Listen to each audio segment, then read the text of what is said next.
Good day folks, on today's video we are going to be discussing the enigma, that is ND filters, or neutral density filters to use their proper name. Now these are one of the most polarizing topics within the drone community, and the reason for that is because everybody views them as the most needed accessory, but very few people actually know why. So on today's video, I'm going to simplify it as much as I possibly can for you. And at the end, hopefully you should have a really good understanding of what they are and what they do. I must see at least 10 people a day asking what filters were used when somebody posts a photo or a video on social media. Now here I have a set sent to me kindly by Freewell. This is the all-day pack and it's compatible with the DJI Mavic Mini and the DJI Mini 2. This comes with absolutely every filter you could possibly need for the average drone photographer or videographer, depending on what you're into. I have one on each of my drones because I'm going to split this video into two parts. So firstly, I'm going to explore neutral density filters for video, and then I'm going to explore for photography. Now, should you decide at the end of this video that ND filters are right for you, I will leave a link to the ones that I'm using in this video in the link below. I have had these filters for a few weeks now, and I've been testing them in a variety of scenarios: snow, bright sunshine, and even resulted in my drone taking a swim when I tried to get some footage to try and bring you the most comprehensive guide. This is to explain when you need them and why you need them so you can make the most informed buying decision. So buckle up and let's get into it. So to understand how ND filters work, we're going to look at the human eye. Now, if you imagine the pupil of your eye as the camera aperture, which is basically the size of the opening which allows the light and image to hit your eye's retina or the camera sensor, for example. Now, on a bright sunny day, your pupil will close to allow less light in, and on a dark day, it's going to open wider to allow more light in. You're pretty much going to be familiar with this biology. It's simple. Now, on that bright sunny day, if your pupil is closed as much as it possibly can be, but it's still too bright. Now, as a human, what can we do? We can put on a pair of sunglasses. Now, that's going to block some of the light and allowing you to be able to see properly. Let's get rid of those sunglasses. Since most drones have a fixed opening, also known as aperture, and cannot open or close to allow less light in, the only other way we can control the light is by playing around with ISO and shutter speed, and this is known as the exposure triangle. Now, generally you will gonna want to have your ISO set at 100 at all times, because then that avoids introducing some unwanted noise into your image. So that leaves us with shutter speed. Now, the higher the shutter speed, the less light is allowed in, and the slower the shutter speed, that's going to let in more light. When filming video, the general rule of principle is there is a 180-degree shutter rule. Now, you might have heard of this before, and it basically means that to achieve the correct motion blur close to what the eye sees naturally and what is the accepted standard for Hollywood, you must set your frame rate at 24 frames per second, and the 180 rule means you should set your shutter speed at double your frame rate. So this would be 24 times 2 is 48. Have you got it?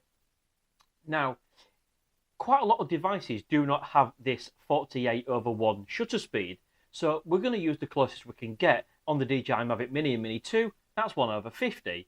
So that's what we're going to choose. So let's stop talking and let's put this into practice. So to demonstrate this, I went out and did some star jumps by the riverside to try and demonstrate motion blur. First of all, there's nothing wrong with actually filming in 30 frames per second. In fact, most American TV shows are actually filmed this way. But let's try and look at motion blur and how it works. Now, if you left your camera in automatic settings, it's going to ramp up that shutter speed in order to try and keep that image exposed correctly. Okay, so it's not too bright. So let's play the clip and then we're going to pause. Now, as you can see, it's a bright sunny day. And because we have that shutter speed high to limit the light, whether it's either in auto or manual, To stop the image being overexposed, when I pause the clip, you can see that my outline is absolutely crisp and clear with no motion blur. Now that's because we've got a high shutter speed, simple as that. So let's try and get that motion blur then. So let's set our frame rate 24 per second and our shutter speed at 50. Now on the same day in the same conditions, let's look what happens. So as you can see, it's completely unusable footage. There is just way too much light. Now that's because we've got our low shutter speed. Now this is where ND filters come in. If you leave the same settings but pop on an ND filter, let's play that clip again. And if we pause, you can see that motion blur that the eye is accustomed to.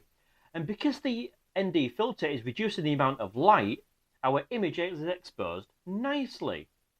So another example of motion blur would be if a car drives by quickly, you can't actually focus on the number plate because your eye sees fast moving motion in a blur. Okay, so that's why you need an ND filter, because it acts like a pair of sunglasses for your drone, allowing you to set the correct shutter speed in relation to the frame rate as explained earlier. However, this is all about motion in the video. Now, this is not going to be relevant if you're 120 meters up and you're flying along, as per the example. There's very little motion, so you don't really need to do any of the above. But if you was up there and you was filming a car and that car was traveling fast or moving, it then becomes relevant. So that's what explains ND filters. Now, one question I get asked, which I will answer here, is which filter do you use depending on what brightness of the day? So some say, if it's cloudy, which do I use? If it's bright and sunny, which do I use? Now, what I suggest in this scenario is take your drone and take your ND filter, okay, and just put on the, try them all, okay? There is no one size fits all to this process. So you want to set your frame rate at 24 per second. You want to set your shutter speed at 1/50 on this drone, or 1/48 if you have it.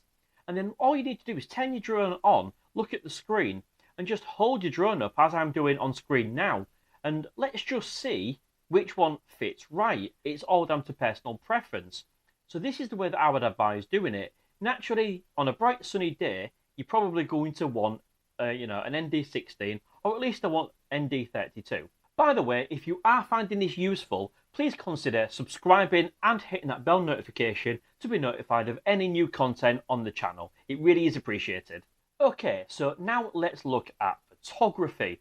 And contrary to popular belief, ND filters do absolutely nothing for your average user for photography. You are more than capable of getting absolutely stunning shots on your own without filters. Now, as you can see on screen, these are some that I have taken myself in the past. Now, let's look at some further examples then. Can you guess, as a little bit of a test, which one is using an ND filter and which one isn't? I bet you can guess. You're going to pick the one that's exposed correctly, is that right?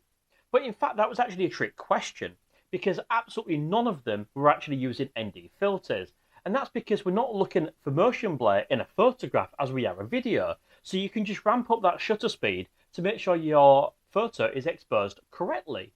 There is a little bit of a caveat. So if you are into long exposure photography, now, as the example on screen shows, for this sort of photo, you are going to need to keep your shutter speed as low as possible. So despite what I've said previously, when you come into long exposure photography, an ND filter does come in useful, but that's for a really high advanced level of photography and beyond what most people are going to actually be using their drone for. Now, if you did actually want to ignore my advice and use ND filters, you can do. They're going to limit the light coming in. However, on a bright sunny day, as I've mentioned previously, simply raising your shutter speed manually will do the exact same job. And for example, these are two examples on screen, as you can see, where the only difference between the two is, just changing the EV value. They, contrary to popular belief, do not improve your image sharpness or image color in any way. However, despite everything I've just said, what does come as part of this kit is a circle polarizing filter. Now, that is useful for photography. Now, if you're a fisherman or know anybody that is, you will find they often use polarizing sunglasses. And that's because polarizing filters reduce glare on non-metallic objects such as glass and water. Now you can see in this example, the CPL reduces the glare on the glass on my own car, and you can pretty much see straight through from the back rear windscreen to the front, okay? Whereas if you take the filter off, you really can't see anything at all. So if you was in the Caribbean, for example, and you was, bright blue skies and deep blue seas, and it's absolutely stunning, if you use that CPL filter, that will limit the glare, and you can pretty much going to be able to see through the water and see all the banks underneath, which is going to look really, really cool. Now, a CPL will also give you natural saturation without having to add any in post-production, okay? Now, you can see with the example on screen now, it takes away a lot of the reflections from water, giving a much, much natural colour, and it makes those skies look really, really blue compared to not having one on at all.